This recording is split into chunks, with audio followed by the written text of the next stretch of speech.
माननीय श्री जितेंद्र जी, सबसे पहले तो आपका अभिनंदन है। आपने अपने बहुमूल्य समय में से कुछ एक पल निकाल करके हमारे बीच रहना स्वीकार किया। इससे हमारी हौसला अफजाई भी होगी और हमें आपका आशीर्वाद भी प्राप्त होगा। Honorable Vice President Sir, your presence amongst us always inspires us to live up to the tall order of dedicating ourselves to the cause of the service of nation.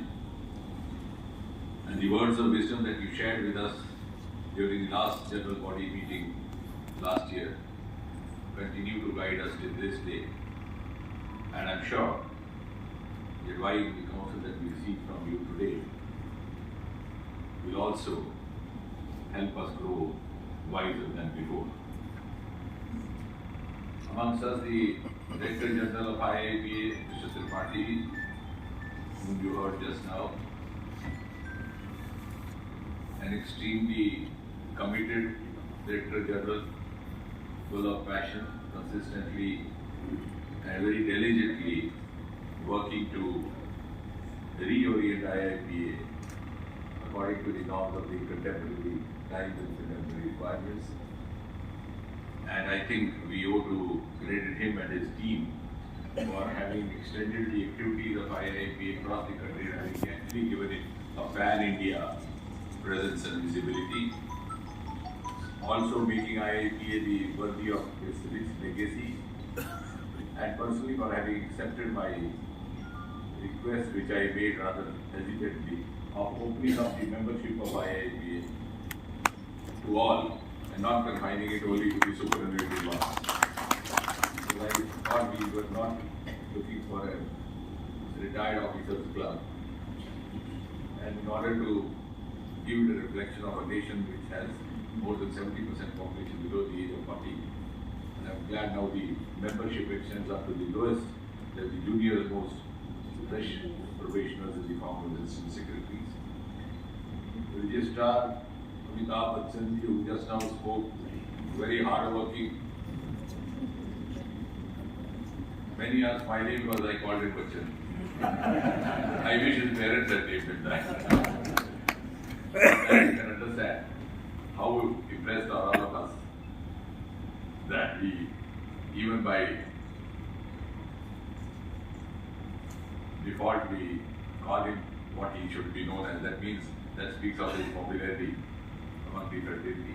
But yes, he is always being very pursuant in whatever he takes up, and you can see one activity is over, he starts planning the next. Honorable Vice President Sir, I was introduced as the Chairman of iipa Executive Council, but I must admit that has happened by default. It is not accidental, I am in fact an incidental chairman. And being a clinician, not given to pretensions, the matter of fact is that for a very long span of time, for several years, more than a decade, we had someone as illustrious as Mr. Chaturvedi, who was the chairman of the iipa, the then longest living IAS officer of 1947-48 batch. A man of very high moral and ethical values. And when he passed away, and of course he was very kind to me, very fond of me, he would always benefit me by the narration of his numerous anecdotes. And when he passed away, there was some dilemma of who to take over. And since I came handy, because I happened to be Minister in charge, DOPT. So my only qualification is that I happen to be DOPT, and by virtue of that also the chairman. But nevertheless, I am always conscious of the fact that it's not easy to step in the giant shoes of somebody like Mr. Chaturvedi. And I'm also always conscious of the fact that if not wholly, at least to an extent, we could have contributed if we are able to nurture and harness through iipa all the ethics and the integrity that Mr. Chaturvedi always used to speak about. For example, he would say that when he was newly entering into the service, he had a number of British officers as colleagues. Many of them had the routine of going from the office to the officers' club in the evening for a game of bridge. And the club happened to be on way to the residence, to the residential bungalow. But they would take the official car, get themselves dropped at the residential bungalow, and then walk back to the club, so that it would not appear that they have taken an official lift to be dropped at the club. I think this is the highest form of benchmark laid down, where integrity should not only be observed, it should also appear to have been observed. And once he told me that I think this is the best forum to share this, because that's precisely not only, at least to some extent, we could live up to. He said, I was newly posted as an SDM in Hyderabad, and my collector was a Britisher, and there was a Reddy who had opened up a mall or a cinema hall. He wanted the collector to inaugurate it. The collector was initially hesitant, later he conceded. And after the inaugural ceremony was over, Mr. Reddy was keen that the collector as the SDM should have some kind of refreshment which he had laid down. The collector did not agree to that. And finally, when Mr. Reddy was very insistent, he said loudly in the hearing distance of all, he said, Jitendra Reddy, you know I don't have anything outside. But you stay back because he is insisting. But remember, don't take anything that contains salt.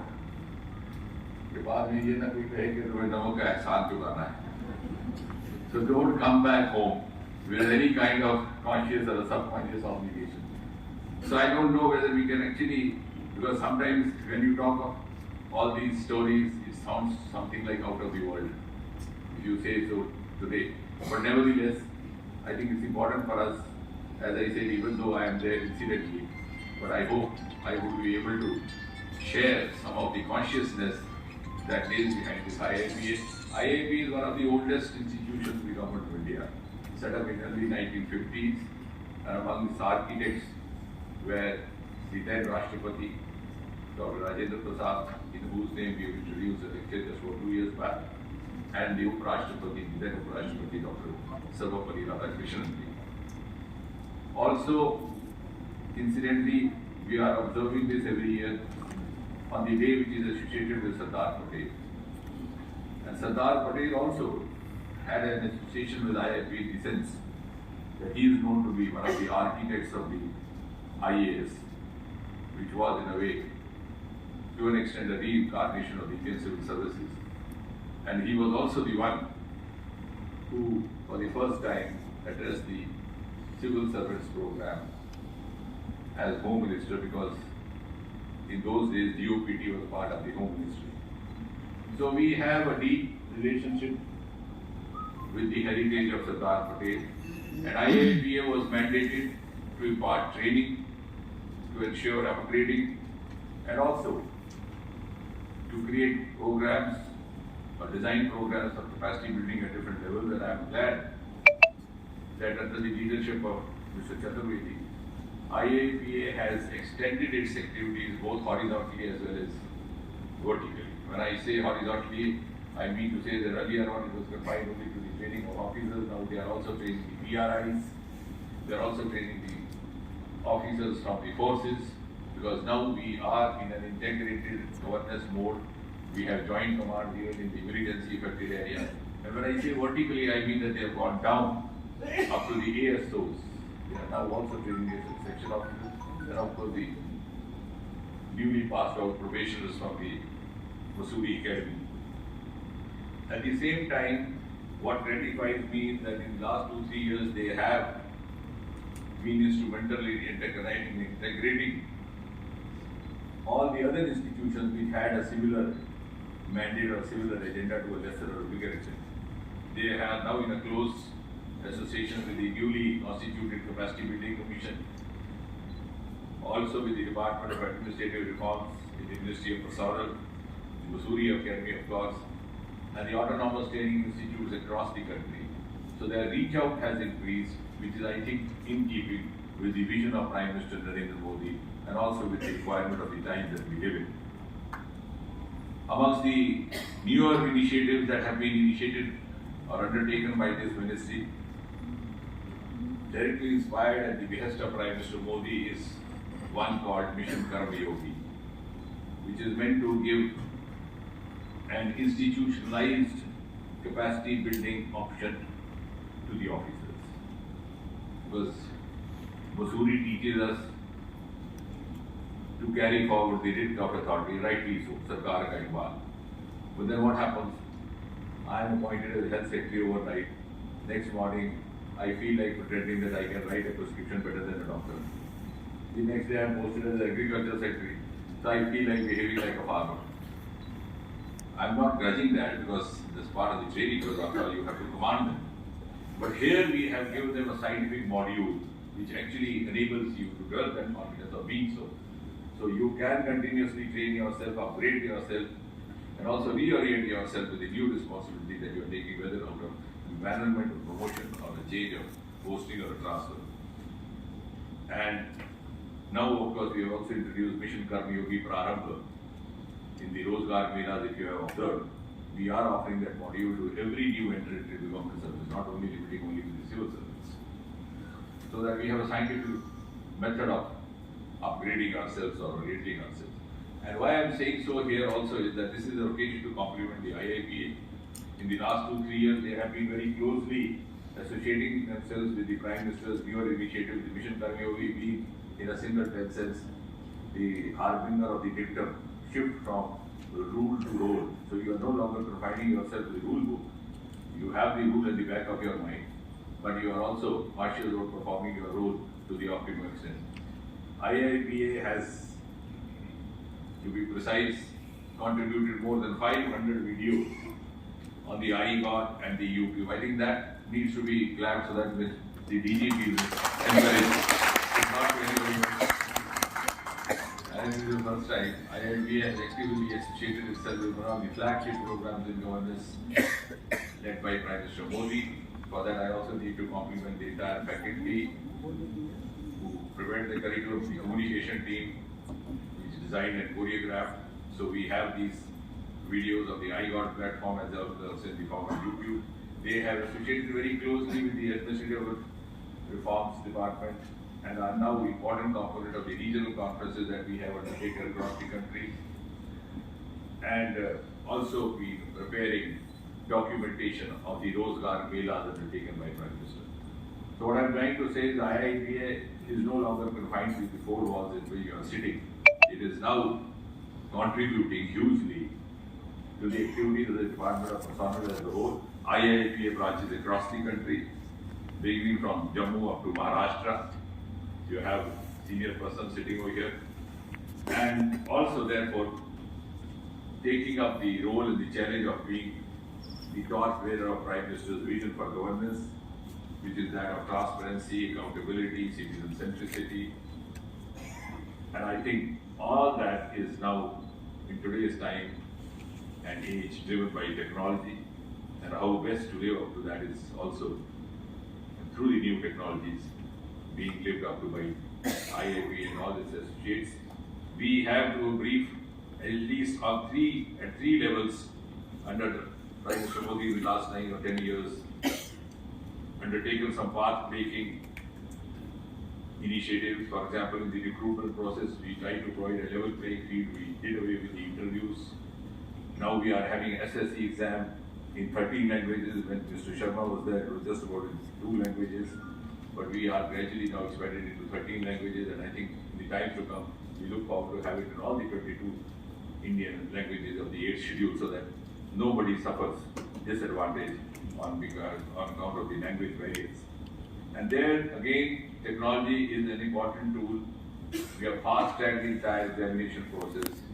The grievances now being converted to CP graph, and the centralized also the union territories and states are there. And the pension department is the first, I think, in government of India to have adopted the face recognition technology, where the elder citizen simply looks into the camera of his mobile.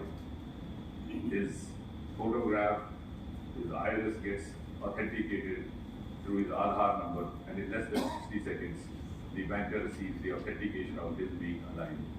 So all these technologies are being practiced, and iipa is contributing in upgrading 2 different courses to the officers who are coming here.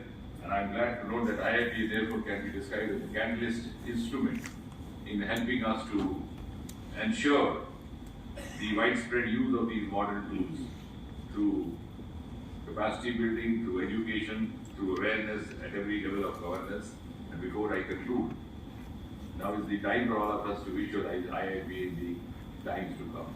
So when I talk of times to come, I think our role will be defined at 2 levels. One, over the next 25 years, which Prime Minister keeps reiterating as the Amrit Kal, and finally in 2047, iipa at 2047.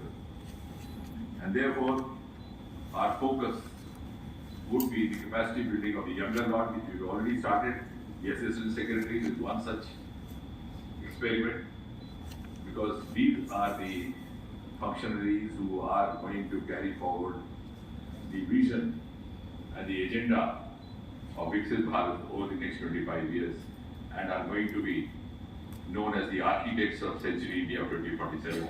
What we can do, I think, is to contribute to their capacity building, so that when they actually are hailed in 2047 as the architects of Century India, they may be kind enough to look back and say, some of us mentoring was done in the 4 walls of IIP. Thank you.